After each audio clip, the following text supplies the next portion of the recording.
हातातून माईक ओढून घेतला माझ्या, तुम्ही जिरवायची म्हणून त्याचा खून केला, तुमचं गचुंड धरून तुमच्या कानाखाली मारली. नमस्कार, आपण पाहत आहात पुणे लाईव्ह न्यूज. पाहुया दिवसभरातील ठळक घडामोडी. संत ज्ञानेश्वर महाराज माऊलींच्या समाधी मंदिराच्या परिसरात येणाऱ्या जाणाऱ्या भाविकांना गंध लावण्याचे काम करणाऱ्या 2 अल्पवयीन मुलींचे अज्ञात व्यक्तीने अपहरण केले आहे. या प्रकरणी आळंदी पोलीस ठाण्यामध्ये अपहरणाचा गुन्हा अज्ञात व्यक्तीवर दाखल करण्यात आला आहे. याबाबत आळंदी पोलीस ठाण्यात अंबिका अनिल बिजले वय वर्ष 38 राहणार आळंदी मूळ राहणार नांदेड यांनी आळंदी पोलीस ठाण्यामध्ये फिर्याद दिली आहे. आळंदी येथील माऊलींच्या मंदिरासमोर या 2 मुली गंध लावण्याचे काम करत असताना कोणीतरी अज्ञात व्यक्तीने त्यांचे अपहरण केले. यातील एक मुलगी 10 वर्षांची आणि दुसरी 9 वर्षांची आहे. खेड तालुक्यातील दुरावस्थेतील आणि खिळखिळ्या झालेल्या एसटी बसेस अपघातांना निमंत्रण देत आहेत. खेड तालुक्यातील निर्मळवाडी ते साकुर्डी एसटी बस जॉईंट तुटल्यामुळे चक्क मागे घसरत आली. गाडी रिव्हर्स आल्यामुळे नियंत्रण सुटल्यामुळे एसटी लगतच्या चारीत गेल्याने अपघात झाल्याचं प्रवाशांनी कळवलं. सातत्याने या भागात अपघात होत आहेत. 18 ऑगस्ट 2025 रोजी देखील असाच अपघात झाला होता. कडूस वाशेरे रस्त्यावर देखील अशा प्रवासी वाहतुकीच्या एसटी बसेस सातत्याने अपघातग्रस्त होत असून भीषण अपघात झाल्याशिवाय प्रशासनाला जाग येणार नाही का, असा प्रश्न प्रवासी विचारत आहेत.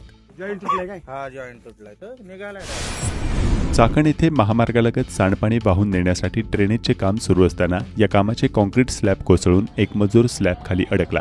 नशीब बलवत्तर म्हणून थोडक्यात बचावला.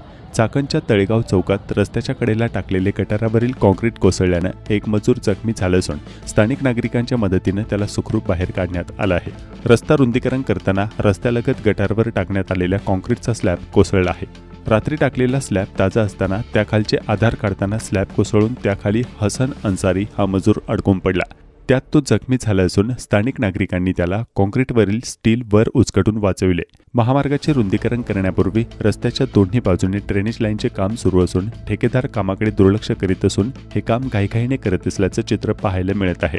कॉन्क्रीट टाकून तो सुकलाही नाही, तर मजुराने स्लॅबचा आधार काढल्यानं हा स्लॅब कोसळल्याची माहिती समोर येत आहे. आळंदी येथील एका महाराजांच्या 4चाकी मोटारीला अन्य एका इनोव्हा वाहनाने ठोकर देऊन शिवीगाळ केली. तसेच महाराजांची गाडी पेटवून देईल अशी धमकी दिल्याप्रकरणी एकावर आळंदी पोलीस ठाण्यात गुन्हा दाखल केला आहे. माधव पंढरीनाथ सोळंके राहणार गुंडरे गल्ली आळंदी असे गुन्हा दाखल केलेल्याचे नाव आहे. आळंदीत गुंडरे गल्लीमध्ये सदरची घटना घडली. या प्रकरणाची फिर्याद रामेश्वर जगन्नाथ ढाकणे या कीर्तनकार महाराजांनी दिली. खेड तालुक्यात पालिकांचे कर्मचारी अनेकदा अरेरावी करत असल्याचा आरोप होत आहे. चाकण पालिकेतील काही मंडळी चक्क रस्त्यावर खाद्यपदार्थांच्या हातगाड्या लावणाऱ्या गरीब व्यावसायिकांचे गॅस सिलेंडर घेऊन जातात आणि कसल्याही पावतीशिवाय 1000 रुपये वसूल करत असल्याचे शेकडो तक्रारीत समोर येत आहेत. एका विक्रेत्यावर अशा महिन्यातून 5 कारवाया होऊन 5000 रुपये लुटले जात आहेत. अशातच आळंदीमध्ये नगरपालिकेचा बाजार वसुली कर गोळा करताना फुल विक्रेत्यासोबत वाद घालून मारहाण केल्याचा प्रकार समोर आला आहे. आळंदी प्रदक्षिणा मार्ग रस्त्यावरील फुटपाथवर काही विक्रेते दिवाळीनिमित्त झेंडूची फुले विक्रीसाठी घेऊन बसले होते. फुटपाथवरील विक्रेत्यास आळंदी नगरपरिषद बाजार वसूल करणाऱ्या व्यक्तीकडून बाजार वसुली कर गोळा करताना मारहाण व शिवीगाळ झाल्याचा व्हिडिओ सोशल माध्यमांत व्हायरल होत आहे. आळंदी नगरपरिषद संबंधितावर कोणती कारवाई करणार याकडे सर्वांचे लक्ष लागले आहे. आळंदी पोलीस ठाण्याच्या हद्दीत केळगाव येथील खासगी जमिनीत बळजबरीने शिरून सिमेंटच्या खांबांचे कुंपण करून अतिक्रमण करत जमिनीवर बेकायदा कब्जा केल्याप्रकरणी 4 गुन्हा दाखल करण्यात आला आहे. चेतन चरवळ, विजय पाटील राहणार हडपसर, सुनील व मुकुंद राहणार केळगाव हरिओम संस्था आणि इतर अनोळखी व्यक्तींवर आळंदी पोलीस ठाण्यात गुन्हा दाखल केला आहे. या प्रकरणाची फिर्याद जावेद अब्दुल शकूर चौधरी राहणार मोरवाडी पिंपरी यांनी आळंदी पोलीस ठाण्यात दिली आहे. राजगुरुनगर नगरपरिषदेने कंत्राटी सफाई कामगारांचा ऐन दिवाळी सणाला सप्टेंबर महिन्याचा पगार तर नाहीच, पण बोनस देखील ठेकेदारांनी दिला नाही. त्यामुळे ऐन सुट्टीत 38 कर्मचाऱ्यांना नगरपरिषदेच्या कार्यालयात ठिय्या मांडावा लागला. नगरपरिषदेने संबंधित ठेकेदाराला ठरल्याप्रमाणे निधी देऊनही ठेकेदाराने ऐन सणासुदीला कंत्राटी सफाई कामगारांनी नाराजी व्यक्त करत संतप्त भावना व्यक्त केल्या आहेत. दिवाळी सणांचा उत्साह घराघरात पोहोचला आहे. या उत्सवाला दिवाळीच्या सणात घराघरात सजावटीसाठी फुलांची सजावट करण्यात येत असते। यामुळे फुलांना मोठी मागणी असते। मात्र यंदा पावसाळ्यामुळे मोठ्या प्रमाणात फुलशेतीचे नुकसान झाले असून आता या फुलांना बाजारात कवडीमोल भाव मिळत असल्याने शेतकऱ्यांच्या कष्टावर पाणी फिरलं आहे। गेली 2 दिवसांपासून बाजारात टिकून असलेले झेंडूच्या फुलांचे दर लक्ष्मीपूजनाच्या पूर्वसंध्येला अक्षरशः गडगडल्याने फूल उत्पादक आणि विक्रेत्यांमध्ये नाराजी पसरल्याचे चित्र खेड तालुक्यात पाहावयास मिळाले। गेले 2 दिवसांपासून झेंडूचे दर 80 ते 100 रुपये किलोपर्यंत किरकोळ बाजारात होते। लक्ष्मीपूजन व पाडवा सणाच्या निमित्तानं सोमवारी मोठ्या प्रमाणात शहरात झेंडूची फुले विक्रीला आली। मात्र सोमवारी भाव अचानक गडगडले। चाकणमध्ये 25 ते 30 रुपये किलो दराने फुले किरकोळ बाजारात विक्री झाली, तर राजगुरुनगरमध्ये 30 ते 50 रुपयांवर भाव स्थिरावले। चाकण, आळंदी आणि महाळुंगे या पोलीस ठाण्यातील काही अधिकारी आणि कर्मचारी पक्षकारांना ठराविक वकिलांच्या नावाची शिफारस करत आहेत, असा आरोप खेड बार असोसिएशनने केला आहे। याबाबत आता चौकशी होणार आहे। दरम्यान असे प्रकार करणाऱ्या पोलिसांवर कारवाई करावी, अशी ही मागणी पोलीस आयुक्त विनयकुमार चौबे यांच्याकडे निवेदनाद्वारे खेड वकील संघटनेकडून करण्यात आली होती। कुणबी प्रमाणपत्र अभियान खेड तालुक्यातील वाकी बुद्रुक गावात 16 ऑक्टोबर 2025 पासून सुरू झाले आहे। 25 ऑक्टोबर 2025 पर्यंत हे अभियान राबवण्यात येणार आहे। या अभियानात वाकी गावातील जाधव, टोपे, गारगोटे, जरे, सोनवणे, कड, पारधी, निगडे या आडनावाच्या कुटुंबियांची सर्व उपलब्ध कुणबी नोंदी जाहीर करून वंशावळ जुळवून अर्ज करून प्रमाणपत्र देण्यात येणार आहे। त्यामुळे याचा लाभ सर्वांनी घ्यावा असे आवाहन करण्यात आले। वाहतूक कोंडी फोडण्यासाठी उपयुक्त ठरणाऱ्या शिरूर, चाकण, तळेगाव, कर्जत, उरण या कागदावरील नव्या मार्गाला गती मिळण्याची शक्यता आहे। या मार्गासाठी शासन स्तरावर हालचाली सुरू झाल्या असून या महत्वाकांक्षी प्रकल्पाचा प्रस्ताव मंत्रिमंडळाच्या बैठकीत सादर करण्याची सूचना पालकमंत्री अजित पवार यांनी केली आहे। शिक्रापूर, चाकण, तळेगाव, लोणावळा मार्गालगत असणाऱ्या औद्योगिक क्षेत्रामुळे या मार्गावर सातत्याने वाहतूक कोंडी असते। त्यामुळे हा नवा मार्ग प्रस्तावित करण्यात आलाय। या प्रस्तावित मार्गामुळे मराठवाड्यातून मुंबईकडे जाणारी वाहतूक शिरूर खेड मार्गे थेट कर्जतला जाणार आहे। त्यामुळे मुंबईकडे जाण्यासाठीही पर्यायी मार्ग उपलब्ध होणार आहे। या मार्गासंदर्भात उपमुख्यमंत्री तथा पुणे जिल्हा पालकमंत्री अजित पवार यांनी बैठक घेतली होती। त्यामध्ये त्यांनी यासंदर्भात प्रस्ताव मंत्रिमंडळाच्या बैठकीत सादर करण्याची सूचना सार्वजनिक बांधकाम विभागाच्या अधिकाऱ्यांना केली। सध्या मराठवाड्यातून येणाऱ्या वाहनांना मुंबईला जाण्यासाठी चाकण, शिक्रापूर, तळेगाव या मार्गे मुंबईला जावे लागते। चाकण आणि शिरूर येथील MIDCमुळे अहिल्यानगर रस्त्यावर मोठी गर्दी असते। अवजड वाहनांसाठी हाच एकमेव रस्ता आहे। त्यामुळे हा नवीन मार्ग प्रस्तावित करण्यात आलाय। मल्टी नोडल कॉरिडॉर म्हणून हा मार्ग ओळखला जाणार असून तो 4 पदरी असणार आहे। त्याची एकूण लांबी 135 किलोमीटर एवढी असून त्यासाठी 12,500 कोटींचा खर्च अपेक्षित आहे। शिरूर, पाबळ, राजगुरुनगर, शिरोली मार्गे पाईट, वांद्रे, कर्जत असा सुमारे 135 किलोमीटरचा मार्ग कर्जत मार्ग पुढे पनवेल, उरणला जोडला जाणार आहे। या नवीन मार्गामुळे मुंबईला जाण्यासाठी आणखी एक मार्ग उपलब्ध होणार आहे। मानव बिबट संघर्ष दिवसेंदिवस तीव्र होत चालला आहे। ही समस्या ज्या ठिकाणी ऊसाचे क्षेत्र आहे त्या ठिकाणी वाढत आहे। यामुळे या समस्येच्या दीर्घकालीन उपाययोजनांसाठी राज्यस्तरीय धोरण तयार करण्यात येणार असून माजी मुख्य वनसंरक्षक आणि बांबू संशोधन केंद्राचे संचालक अशोक कुमार खडसे यांची नोडल अधिकारी म्हणून नियुक्ती करण्यात आल्याचे उपमुख्यमंत्री अजित पवार यांनी माध्यमांना सांगितले। पुणे जिल्ह्यातील जुन्नर, शिरूर, आंबेगाव, खेड आणि दौंड तालुक्यामध्ये वाढलेल्या मानव बिबट संघर्षाच्या पार्श्वभूमीवर पवार यांच्या अध्यक्षतेखाली उच्चस्तरीय बैठक घेण्यात आली। खासदार अमोल कोल्हे, माजी मंत्री आणि आमदार दिलीप वळसे पाटील, आमदार बाबाजी काळे, शरद सोनवणे, ज्ञानेश्वर कटके, माजी खासदार आढळराव पाटील, माजी आमदार अतुल बेनके, विभागीय आयुक्त चंद्रकांत पुलकुंडवार, जिल्हाधिकारी जितेंद्र डुडी, आशिष ठाकरे, प्रशांत खाडे, महादेव मोहिते यांच्यासह वन विभागाचे वरिष्ठ अधिकारी तसेच कृषी विभाग व महावितरणचे अधिकारी उपस्थित होते। मागील 5 वर्षात उत्तर पुणे जिल्ह्यात बिबट्याच्या हल्ल्यांमुळे 21 शेतकऱ्यांचा मृत्यू, 52 जखमी तर सुमारे 18,000 पाळीव जनावरांचा बळी गेलाय। या घटनांनी परिसरात भीतीचं वातावरण निर्माण झाले असून मानव बिबट संघर्ष गंभीर स्वरूप धारण करत नैसर्गिक आपत्तीचे रूप घेत आहे असे नमूद करण्यात आले।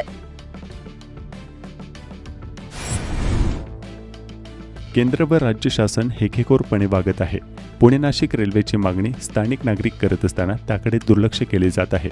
तर दुसरीकडे तळेगा ते उरोळी कांचन हा रेल्वे प्रकल्प स्थानिकांची घरे उद्ध्वस्त करून माथी मारण्याचा प्रयत्न करत आहेत. Pune Nashik semi high speed railway प्रकल्प जुन्या मार्गाने होणार की नाही हे विचारण्यासाठी खासदार अमोल कोल्हे यांची खेड चाकण कृती समितीच्या वतीने भेट घेण्यात आली. यावेळी खासदार कोल्हे यांनी सांगितलं की अजूनही मी प्रयत्न करत आहे. या सेमी हायस्पीड रेल्वेचा फायदा माझ्या मतदारसंघातील जनतेलाच होणार आहे. त्यामुळे हा मार्ग जुन्या मार्गानेच झाला पाहिजे अशी आपली भूमिका असल्याचं देखील त्यांनी सांगितलं. Semi high speed railway original alignment नेच झाली पाहिजे ही आमच्या सगळ्यांची मागणी आहे आणि या मागणीसाठी सतत. खेडचे माजी आमदार दिलीप मोहिते यांनी नुकतीच खेड तालुक्यातील होलेवाडी येथे आमदार बाबाजी काळे यांचे कुटुंबीय यांच्यावर जहरी टीका केली होती. याबाबत आमदार बाबाजी काळे यांचे चिरंजीव आणि युवासेना जिल्हाप्रमुख मृण्मय काळे यांनी सविस्तर प्रत्युत्तर दिले आहे. माजी आमदार दिलीप मोहिते हे गैरसमजाने बोलत असून त्यांना पराभव पसनी पडलेला नाही. संपूर्ण तालुका जाणतोय त्यांचा इतिहास आणि वर्तमान रक्तरंजित आहे. माजी आमदार मोहिते यांच्यावर अनेक गंभीर आरोप करताना मृण्मय काळे यांनी काय सांगितलंय पाहूयात. रामकृष्ण हरी. मी मृण्मय बाबाजी काळे, युवासेना पुणे जिल्ह्याचा जिल्हा प्रमुख म्हणून काम करत आहे. आज आपल्यासमोर या चॅनेलच्या माध्यमातून यायचं कारण एकच की गेले वर्षभर अनेक वेळा या खेड तालुक्याचे माजी आमदार दिलीपरावजी मोहिते पाटील हे अत्यंत खोट्याच प्रकारे आमच्या कुटुंबावर आणि आमचे वडील खेड तालुक्याचे आमदार बाबाजी रामचंद्र काळे यांच्यावर चुकीच्या पद्धतीने गैरसमजातून ज्या टीका टिप्पणी करत आलेल्या आहेत आणि परवाच एका कोपरा सभेमध्ये होलेवाडी या ठिकाणी त्यांनी चुकीच्या पद्धतीने आमच्या वडिलांवर तर आजपर्यंत बोलत आलेले आहेत आणि त्यांना सुद्धा टीकेचं उत्तर देण्याचं काम आमचे वडील करतच आहेत. परंतु ते आता कुटुंबावर सुद्धा येत असताना मी असेल, आमचं कुटुंब असेल, आमच्या इतर सगळ्या गोष्टींवर चुकीच्या पद्धतीने लोकांमध्ये गैरसमज निर्माण करून देण्याचं काम त्यांच्या माध्यमातून होतंय आणि त्याच माध्यमातून आज मी त्या गोष्टीचा जे काही ते बोलले त्याचा उलगडा करण्यासाठी मी आज आपल्या समोर येतोय. त्याच्या आमदारांना आणि आमच्या पिताश्रींना त्या ठिकाणी खेड तालुक्याचं नेतृत्व करून दिलेलं आहे. त्यामुळे आम्हाला आता ह्या गोष्टीमध्ये अधिकचं बोलणं गरजेचं नाही. पुढचा मुद्दा आपण आमच्या व्यवहारांवर बोलले, आमच्या घरावर बोलले, यांचे व्यवहार कसे. तुम्हाला मुळातच गेले 2 वर्ष ते खुपतंय की हा माणूस मला कसा नडू शकतो, कसं मला वाकडं जाऊ शकतो. त्यामुळं काहीच मुद्दे आपल्याला मिळत नाही. याची माळ खोटी, याचा गंध खोटा. वारकरी संप्रदाय आणि संपूर्ण तालुक्याला नव्हे तर संपूर्ण वारकरी संप्रदायाला माहिती आहे की हा माणूस कसा आहे, काय आहे. आमच्यासारखा मी असेल, आमचा बंधू असेल, आमचं कुटुंब असेल. आज मी लहानपणापासून आळंदीसारख्या ठिकाणी उन्हाळ्याच्या सुट्ट्यांमध्ये आम्ही 4-4, 5-5 वर्ष केंद्रीय महाराजांच्या संस्थेमध्ये शिक्षण घेतलेली मुलं आहोत, माळकरी आहोत. आज माझ्या गळ्यात या ठिकाणी माळ आहे. आज सकाळी निघताना आमच्या कपाळाला आमच्या वडिलांनी शिकवण लावलेली आहे, गंध लावल्याशिवाय बाहेर निघायचं नाही. आज तुम्ही काही विचारा, माझ्यासारखा एक तरुण आज पिटी वाजवतो, आमचा बंधू पखवाद वाजवतो. आमची स्वतः आई, आमच्या आईचा आम्हाला बाळकडू आहे. तिचं स्वतः गेले अनेक वर्ष, गेले 10 वर्ष वारकरी संप्रदायामध्ये महिला भजनी मंडळ आहे. कुणाला पण आपण विचारू शकता. तुम्ही समाजाची दिशाभूल करू नका. आमचे वडील स्वतः माळकरी आहे, सुशिक्षित आहेत आणि त्यासाठी आपल्याला माहिती आहे आपल्या आजूबाजूला जे बसलेत यांनी 2014 साली आपल्यालाच आपण काय प्रकारचं कृत्य करता, कशी कुटुंब उद्ध्वस्त करता, कुणाच्या घरी काय पाठवून त्यांच्या कुटुंबाला कसा खो लागेल अशा प्रकारची कामं करण्याचं काम 2014 साली आपण त्याच माणसांच्या तोंडून आपल्या टीका ऐकलेल्या आहे. आणि एकमेव फक्त आमच्या वडिलांवर, आमच्या कुटुंबावर ह्या कोणत्याच गोष्टीचा असर होत नाही आणि तीच गोष्ट तुम्हाला आमचा गंध खुपतो, माळ खुपती. आमचे माऊली नाथ महाराज आणि विठ्ठल रुक्मिणी मातेच्या आशीर्वादानं आमच्यावर, आमच्या रोकडोबा महाराजांच्या, सौरंग्या महाराजांच्या आशीर्वादानं आम्हाला तुमच्या कोणत्याच गोष्टीची बाधा होत नाही. त्यामुळं तुम्हाला माळ खुपती. तर असो तुम्ही प्रयत्न करत राहा. आम्ही आमच्या गोष्टी चालू ठेवू. आपण बोलले, मी खेडमध्ये आलो, राजगुरुनगरमध्ये आलो, घर बांधलं, बंगला बांधला, व्यवसाय केले, कसे केले हे तुमचं तुम्हाला माहिती. माझ्याकडे उधारी मागा. मी 4 वेळा इलेक्शन लढल्या. मी माजी आमदार महोदय तुम्हाला एकच सांगू इच्छितो, आमचे मार्गदर्शक आमचे बाबा नानासाहेब टाकळकर यांचं सुद्धा आमच्यावर बाळकडू आहे. त्यांनी सुद्धा आम्ही सुद्धा पूर्वी तुमचे हितचिंतक होतो, पण तुमच्या एक एक गोष्टी आमच्या कानावर पडल्याच्या नंतर आम्ही सुद्धा त्या झोपेतून जाग झालो आणि लवकर सावध झाल्याच्यामुळं आज आमचे वडील ह्या तालुक्याच्या मुख्य पदावर बसलेत. नाहीतर तुम्ही आमचा सुद्धा योग्य पद्धतीने त्या ठिकाणी करेक्ट कार्यक्रम करण्याचं काम केलं असतं, परंतु आम्हाला सुद्धा चांगल्या चांगल्या व्यक्तींची बाळकडू आहेत. आपण काय केलं, आपण 2004 साली 1999 साली ज्यावेळी उभे राहिले त्यावेळी आपली परिस्थिती काय होती, आपण काय होता. आमच्या बाबांनी तर आम्हाला सांगितलं की तुम्ही पुण्यामध्ये आणि भामा आसखेड धरणावर काय काम करत होते, तुम्ही कुणाच्या जीवावर मोठे झाले. 2004 साली तुम्ही तुमचा पुण्यातला बंगला विकून इलेक्शन लढले आणि आता सांगता मी घरं बांधली, बंगला बांधला. त्यावेळी कुणाच्या उधाऱ्या दिल्या नाही. ज्यावेळी 1999 साली तुम्ही आले, साई कृपा सोसायटी सारखी सोसायटी बांधली, त्या ठिकाणी आपण जाहीर कार्यक्रमामध्ये सांगता बबू शेटनी माल टाकला, हे केलं. बबू शेटची उधारी कोण देणार, धमक्या देऊन चुकीच्या पद्धतीने काड्या करून कसे यांचे धंदे बंद पडतील, धंदा बंद पाडतो, काम करून देणार नाही, ह्या धमक्या देऊन आपण वेळोवेळी आमचे चुलते माजी सरपंच बबू शेट असतील, नंतरच्या काळामध्ये आमचे वडील ज्यावेळी तुमच्याबरोबर होते, आपण म्हणता उधारी नाही, उधारी मागा. किती जणांना त्रास दिला. अनेक शिक्षण संस्था, अनेक वेगवेगळ्या पद्धतीच्या ज्या ज्या ठिकाणी तुमचा लाभ आहे, मग डेण्याचं कॉलेज असेल, खेडची लिटिल चॅम्प शाळा असेल, टेल्को कॉलनी 3 नंबर मधली ही शाळा कोणत्या प्लॉटवर बांधली, कशी बांधली, तुमचं लॉ कॉलेज असेल, क्रीडा संकुल सारख्या ठिकाणी तुम्ही कसा माल टाकून घेतला. प्रत्येक गोष्टीला आमच्या वडिलांनी आमच्या मशिनरीवरून, आमच्या खाणीवरून त्यावेळी जो व्यवसाय होता त्या व्यवसायातून तुम्हाला मदत करण्याचं काम केलं, तुम्हाला मोठं करण्याचं काम केलं. तुम्ही म्हणता आमच्या निधीच्या जीवावर तुम्ही मोठे झाले, तालुक्यावर तुम्ही उपकार करता का. तुम्हाला निधी आणायला लोकांनी निवडून दिलं आणि मग ही सगळी संस्था चालतात, खाली मजूर चालतात, कॉन्ट्रॅक्टर चालतात आणि तुम्ही आमच्यावर काय उपकार केले का. तुमच्या एक जरी निधीतल्या पैशाचं काम जर कोणत्या काळामध्ये त्यावेळी केलं असेल तर आपण सुद्धा दाखवून द्या. बंधारे कुठं लिकेज झाले, रस्त्याला खड्डे पडले. आज तुमच्या कार्यकालामध्ये तुमचे मेवणे ढमढेरे रिलायन्स कंपनीच्या माध्यमातून त्या ठिकाणी 3ऱ्या तालुक्यातून येऊन बोगस पद्धतीचं काम तुमच्या माध्यमातून सर्वसामान्यांना, ट्रॅक्टरवाल्याला, मजुराला धमकावून त्या ठिकाणी कामं करतात. बोरगिरी सारख्या ठिकाणी जी कामं केली मागच्या वर्षी, त्या ठिकाणी काय झालं, कडूसच्या चौकामध्ये कॉन्क्रीट केल्याच्या नंतर आमदार महोदयांनी त्या ठिकाणी पत्र दिली, 1 महिन्यामध्ये कॉन्क्रीटचं काम उखडतं आणि आमदार महोदयांनी चपराक दिल्याच्या नंतर ते अख्खी कामं उखडून परत तुमच्या मेवण्याला त्या ठिकाणी करायला लागली. हे जनतेसमोर आणा ना, किती कामं तुम्ही बोगस केली. आणि आमचं जे काम बोगस असेल त्या कामावर तुम्ही स्वतःच जा, त्या ठिकाणी जसं भाषणामध्ये बोलता तसं त्या ठिकाणी जाऊन दाखवा. कोणता बंधारा कुणी केला, काय केला, ज्याचा त्याचा व्यवसाय, तुम्ही व्यवसाय कशा पद्धतीने केले तुम्हाला माहिती आहे. लोकांच्या मानगुटावर बसून तुम्हाला एकच सांगतो, बंगले बांधले ना तुम्ही, बंगल्याला कॉन्क्रीट कुणाचं टाकलं, कोणत्या बायपासच्या कॉन्ट्रॅक्टरला TNT कंपनीच्या मानगुटावर बसून अख्खे स्लॅब टाकून घेतले.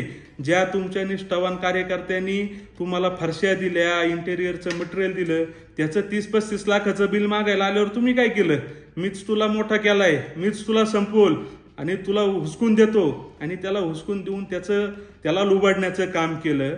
तुम्ही काय कुणावर उपकार करता का, कुणाला मोठं केलं किंवा काय केलं, त्याला लुबाडलं.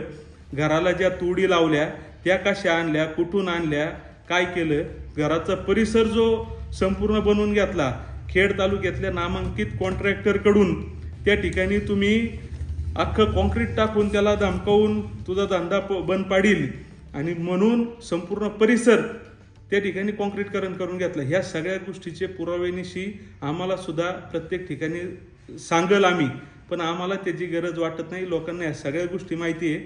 तुम्ही उगाच काहीतरी अडाणीपणाचं सोंग आणू नका. आमच्या उधाऱ्या द्या. मी लहान असताना मी पाहिले तुम्ही आमच्या उधाऱ्या बुडवल्यात. 2009 साली घाट बांधत असताना बुट्टेवाडीचा घाट आमच्या वडिलांना विनंती करून तुम्ही म्हणले मला इलेक्शन लढायची, मला तो घाट बांधून पाहिजे, तुम्ही माझे कार्यकर्ते, मी बघून घेईल. फुकटमध्ये घाट बांधून घेतला आणि नंतर निधीच्या नावाने तुम्ही आमच्या वडिलांना लुबाडण्याचं काम केलं. ह्या सगळ्या गोष्टी कोण पाहणार? आमदारकीचा लाभ घेऊन कृषी उत्पन्न बाजार समितीवर आपल्याला ठाऊक आहे का 2014 साली आपण अपात्र झाला, आपण त्या गुन्ह्यामध्ये सापडला की तुमच्याच पुतण्याला तुम्ही लाईटीचं काम दिलं, त्याचे पैसे स्वतःच्याच अकाउंटला वळवून घेतले आणि त्यावेळी आमच्या पॅनलनी तुम्हाला बाद केलं. तुम्हाला 5 वर्ष ती इलेक्शन लढवता आली नाही. त्यात तर तुमचं भागलं नाहीच.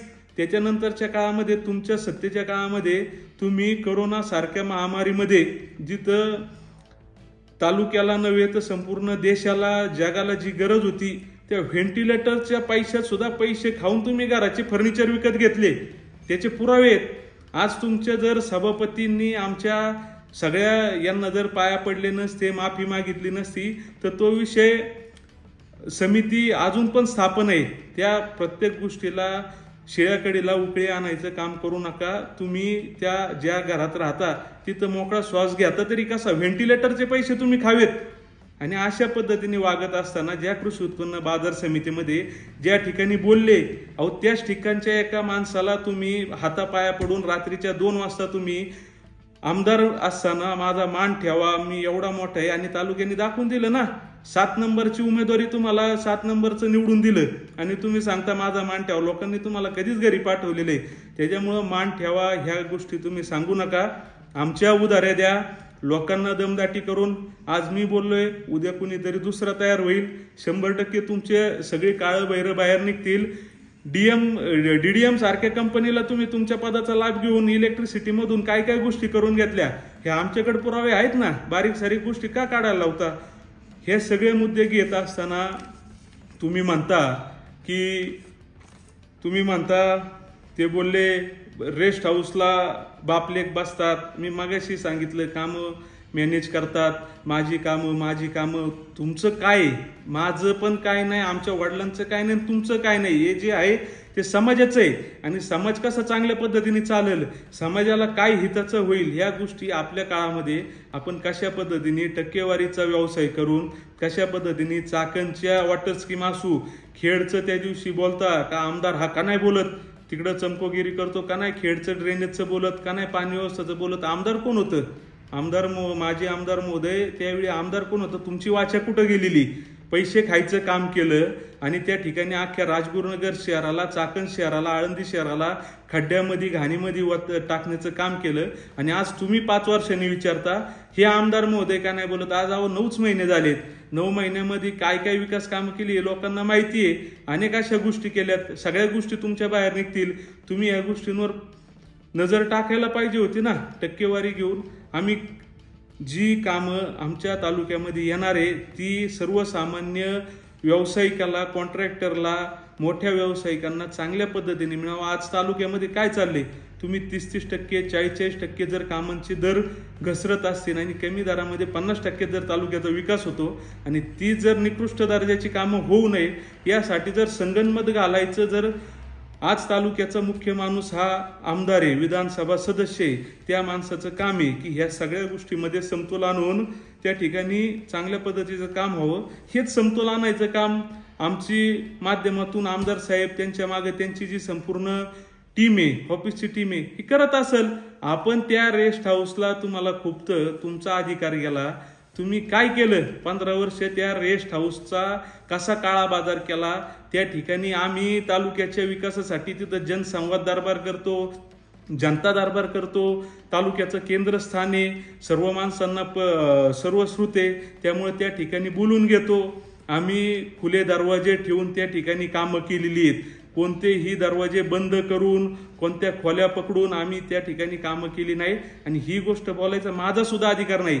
ह्या गोष्टीचं उत्तर आमदार महोदय तुम्हाला वेळ आल्यावर तुम्ही काय काय पूर्वीच्या काळात त्या ठिकाणी कृत्य केलीत हे जर तालुक्यासमोर आणायचं असेल तर तुम्ही सांगा, ते सुद्धा आम्ही आणू.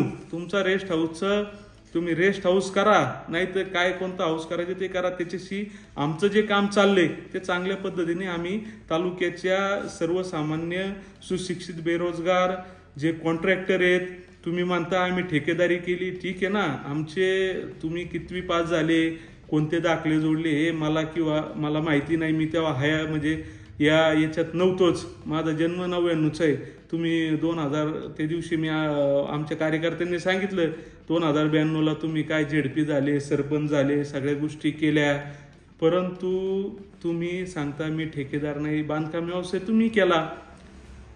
तुम्ही 2014ला मी परत सांगतो त्याच माणसांनी तुमचे कोणत्या कन्स्ट्रक्शन बरोबर, त्या कन्स्ट्रक्शनचं मला नाव पण घ्यायचं नाही, कोणत्या कन्स्ट्रक्शन बरोबर गोसायशीमध्ये तुम्ही खडी क्रशर उभे केले, मोठमोठे प्लॅन्ट उभे केले आणि त्यांच्या याच्यावर परत ती कॉपी काढावी लागेल.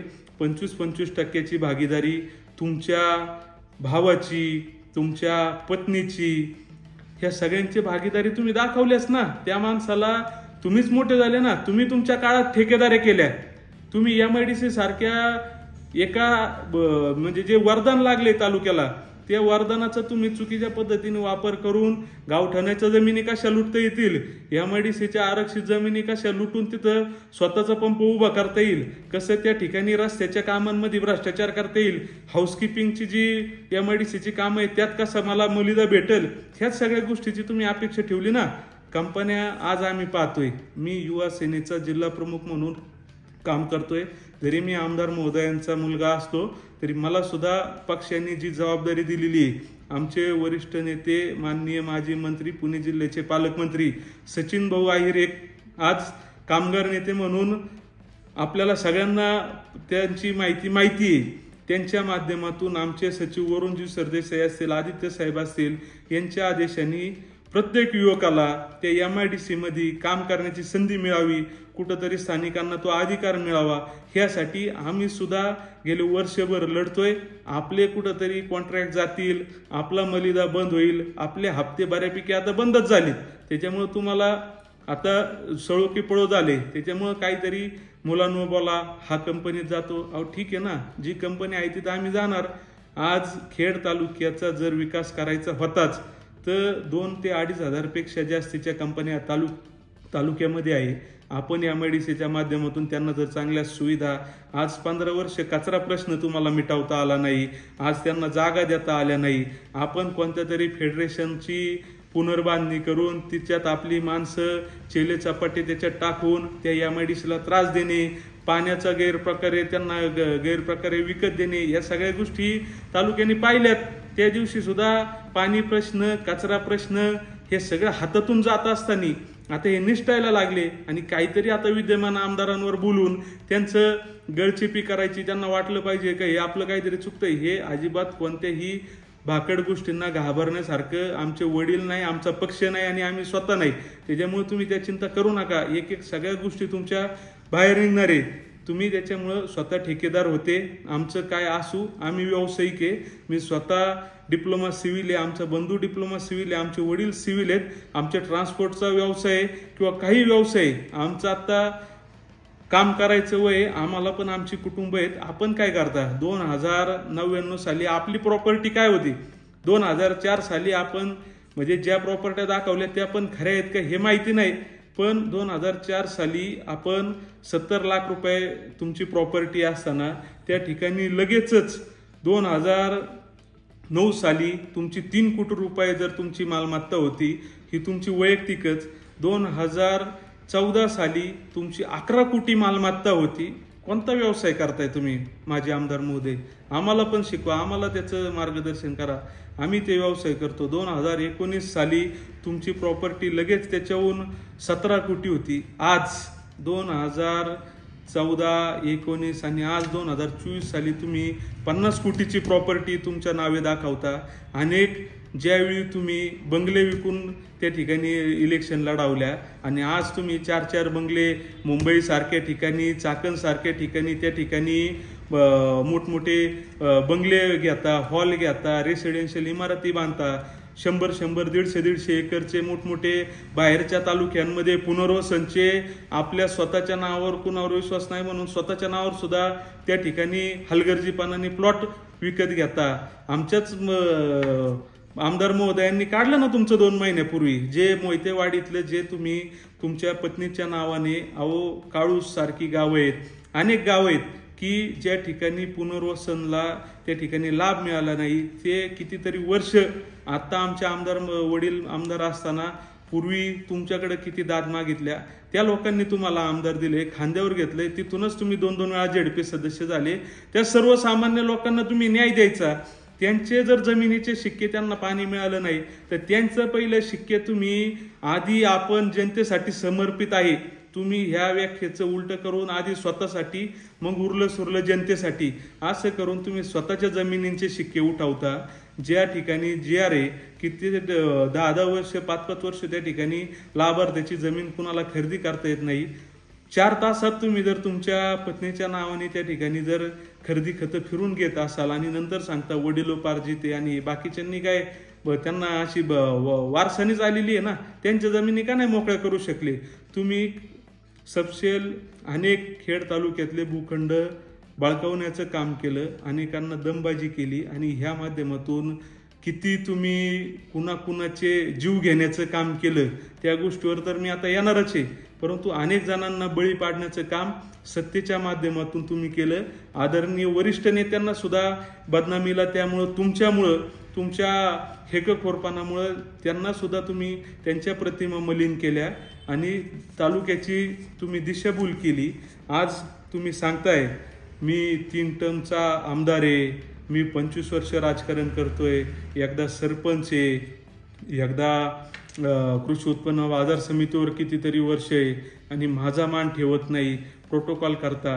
अहो आदरणीय माजी आमदार महोदय, जे आपण पेरतो तेच उगवतं आणि हे कलियुग आहे, जिथं कराल तिथंच फेडायचं. त्याच्यामुळं आपण जी वाईट कृत्य केली त्याचीच आज आमच्या वडिलांच्या माध्यमातून तेव्हा तुम्हाला त्याची मानहानी होती.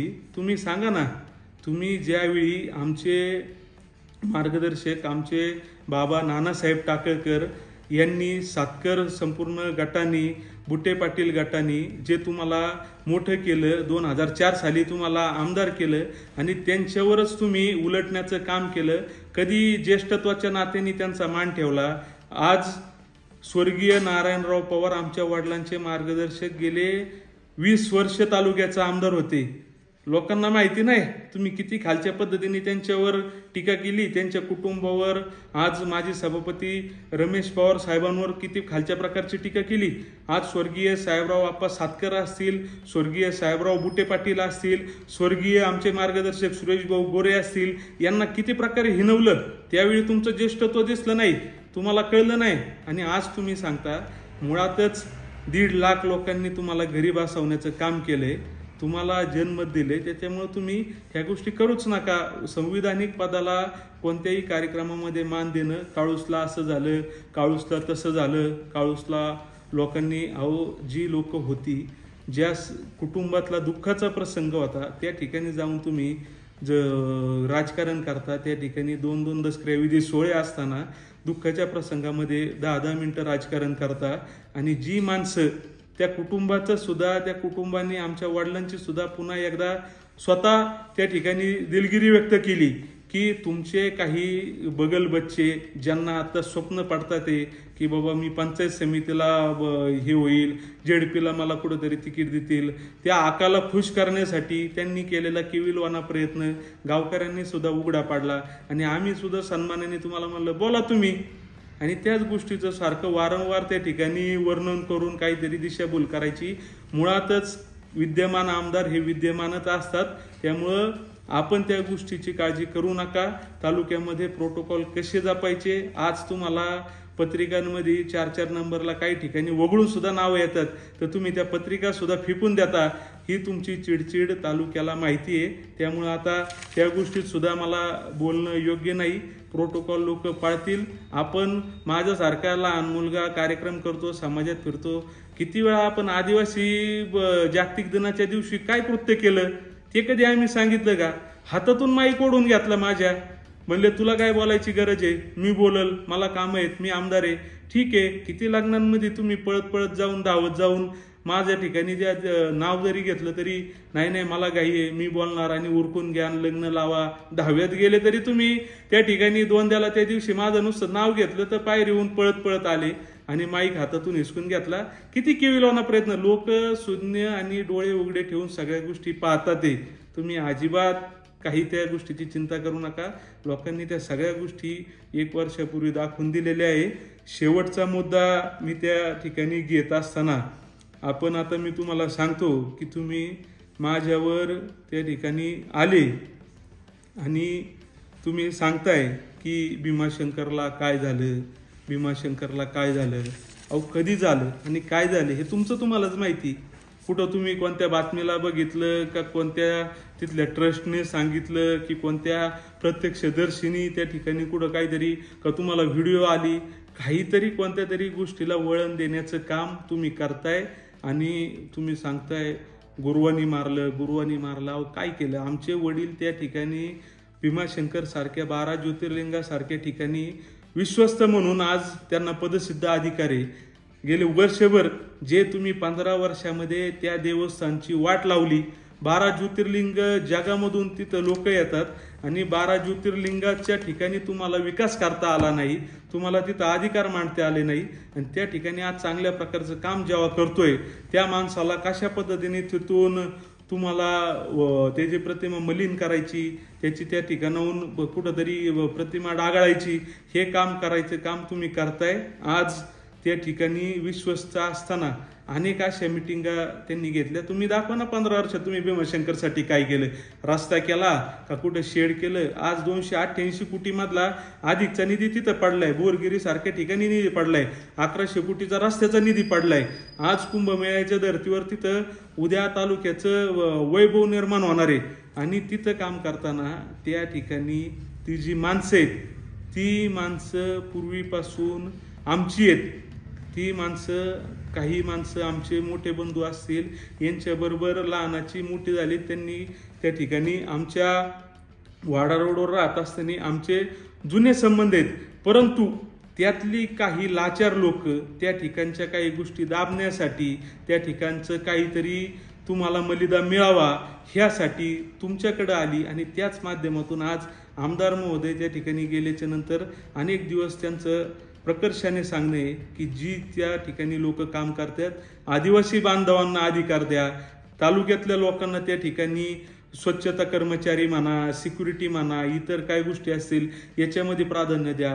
परंतु आपल्याला माहिती आहे स्थानिक माणूस ठेवला की कुठेतरी आवाज होणार. तुम्ही लांब लांबचे त्या ठिकाणी माणसं आणून दुसऱ्या तालुक्यातली, राज्यातली, जिल्ह्यातली माणसं आणून तिथं भरती केली. त्यांचे पगार देखील खायचं काम तुमच्या माध्यमातून होतं, त्याचा वाटा तुम्हाला जातो. त्या ठिकाणी ज्या प्रसाद योजना चालू आहे चुकीच्या पद्धतीने टेंडर करून अख्ख्या 12 ज्योतिर्लिंगामध्ये जी मुख्यमंत्री महोदयांच्या माध्यमातून प्रसाद योजना असेल तिचा चुकीच्या पद्धतीने टेंडरिंग करून तुम्ही त्याचा महिन्याकाठी लाभ घेता. ह्या गोष्टी आमदार महोदयांनी उघडकीस आणल्यावर तुम्हाला त्या ठिकाणी आमच्याविषयी काही जी लोक आहेत त्यांना वाटतं की आता यांनी इकडे यावंच नाही, म्हणून काहीतरी संभ्रम निर्माण करायचा. त्या जर तिथल्या स्थानिक लोकांना आमची सर्वस्वी कल्पना आहे, आमचे चेहरे ओळखीचे आहे, पण जी बाहेरची माणसं तुम्ही भाडेतत्वावर आणून त्यांचे पगार खायचं काम करून त्यांना ठेवताय, त्यांना तुमचे आदेश आहेत, तुमच्या माणसांचे आदेश आहे की 500, 1000 कुठला लांबचा राज्यातला माणूस असेल तर कुटुंबाचे 4-4, 5-5 हजार घेऊन त्यांना दर्शन देण्याचं काम तुम्ही करताय. आणि ह्या गोष्टीला विरोध म्हणून जिल्हा अधिकारी साहेबांकडे, संबंधित तालुक्याच्या प्रशासकीय विभागाकडे पाठपुरावा करून आमदार महोदयांनी ह्या श्रावण महिन्यामध्ये त्या ठिकाणी बारकोड आणि ऑनलाईन सिस्टीमनी दर्शन सुविधा केली. तुमचे खिसे कापण्याचं काम केलं. तुम्ही लोकांचे पैसे लुबाडून खिसे भरले आणि आमदार महोदयांनी तुमचे खिसे कापले. त्याच्यामुळे तुम्हाला आता खिशात काही येत नाही, म्हणून त्या ठिकाणी काहीतरी वाद घालायचा. VIP दर्शन मागतोय मुलगा, हे करतोय. मी त्या दिवशीचं सुद्धा वर्णन करतो की त्या दिवशी मी त्या ठिकाणी रात्रीचे 10 वाजता मंदिर बंद होत असताना तालुक्यातली सर्व लोक होती.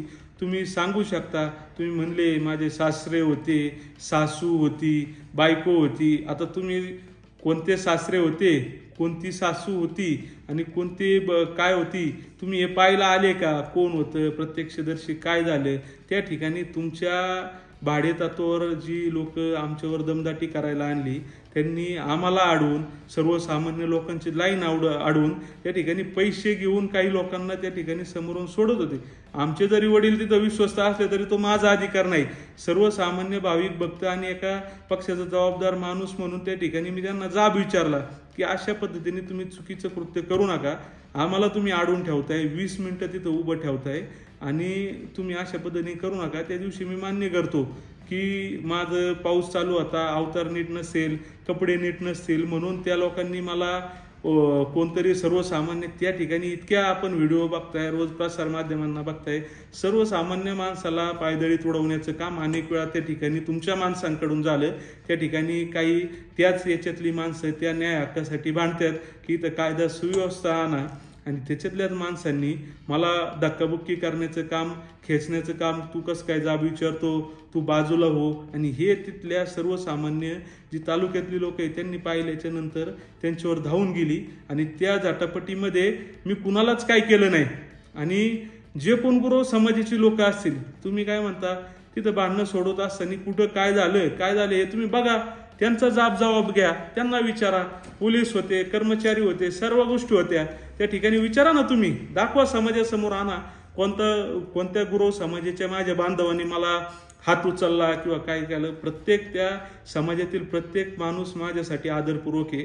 तिथल्या गुरव समाजाबरोबर आमचं जरी नातेसंबंध जरी नसले तरी आमचे कौटुंबिक संबंध आहे. आज आमचे मार्गदर्शक हरिभक्त परायण प्रभू महाराज देवाडे हे आमच्या कुटुंबातला एक घटक आहे. त्यांचा बाचे तिथं काम करतात. आमच्या वडिलांच्या गाडीवर गेले 16-17 वर्ष गुरव समाजातील आमचे बंधू गुरव सचिन गुरव असतील, कडद्याचे ते पुजारी आहेत, आणि त्यांचे मावस भाऊ संपूर्ण खरोशी गाव आहे. आणि आज तुम्ही 2-4 जणांना पकडून त्या खरोशी गावामध्ये वाट लावण्याचं काम करता. आज संपूर्ण खरोशी गाव हे शिवसेना पक्षाचं निष्ठावंत आणि कट्टर गाव आहे. स्वर्गीय धर्मवीर आनंद दिघे साहेबांपासून, बाळासाहेब ठाकरे साहेबांपासून, त्या ठिकाणी आमचे खासदार राजन विचारे साहेबांपासून त्या लहानाचं मोठं झालेलं गाव आहे.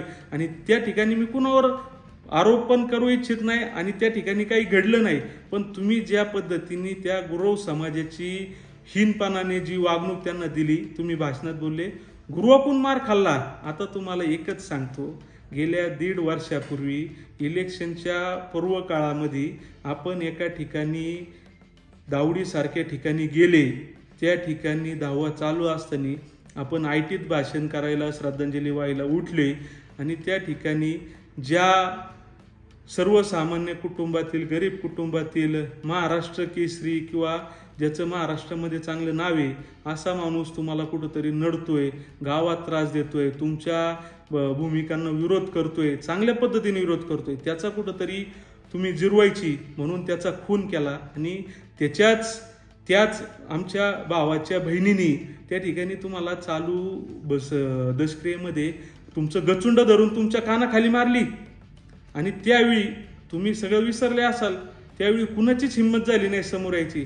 आमच्या वडिलांनी तुमच्या वयाचा मान ठेवून, तुमच्या पदाचा मान ठेवून त्या भगिनीला समजून सांगितलं, एकमेव आमच्या वडिलांनी, आणि तुम्हाला आदरपूर्वक त्या ठिकाणी तुमच्या गाडीत बसून रवाना करून दिलं.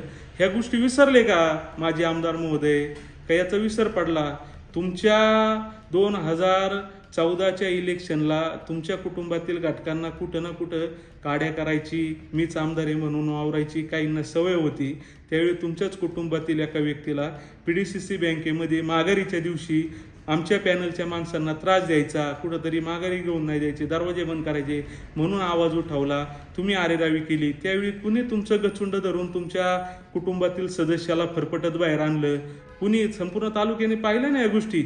MIDC मध्ये, खेड MIDC मध्ये तुमच्या कुटुंबातील एका व्यक्तीला स्थानिक माणसांचा रोजगार हिरावून घेता, काही बलाढ्य शक्तींना आणून त्या ठिकाणी कामं बाळकावता, त्या स्थानिक लोकांना मजुरी द्यायची, कामं द्यायची, कुणाला तरी मशनी घ्यायला लावायचा, आणि तो विरोध करून सगळं निमगाव गाव एकवटलं. आणि तुमच्याच कुटुंबातील एका व्यक्तीला जसा गाडीतून उतरला तसाच गचंडूत गाडीत बसून तो तिथून पळून गेला.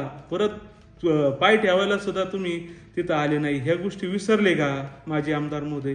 त्याच्यामुळं आम्ही आहोला काहो करणारी मंडळी आहे, काहोला आहो करणार, आणि जर कुणी आरे केलं तर त्याला सुद्धा कार्य करणार. संत विचार आमच्या मनात आहे, तुम्ही कधी पहा, परंतु शांत आहे तोपर्यंत शांत आहे. तुम्ही आमच्या वडिलांना डिवचण्याचा प्रयत्न करू नका. विकास कामं करा. तुम्हाला 53,000 लोकांनी नाही तर 1.5 लाख लोकांनी तुमच्या कानाखाली देऊन तुम्हाला घरी बसवलं, याची जाणीव ठेवा. आणि त्याच्यामुळे पुढील काळामध्ये माझी अपेक्षा आहे की तुम्ही मार्गदर्शक म्हणून समाजामध्ये नाही तुम्हाला आराम करायचा तर नका करू, समाजासाठी विकासासाठी कामं करा.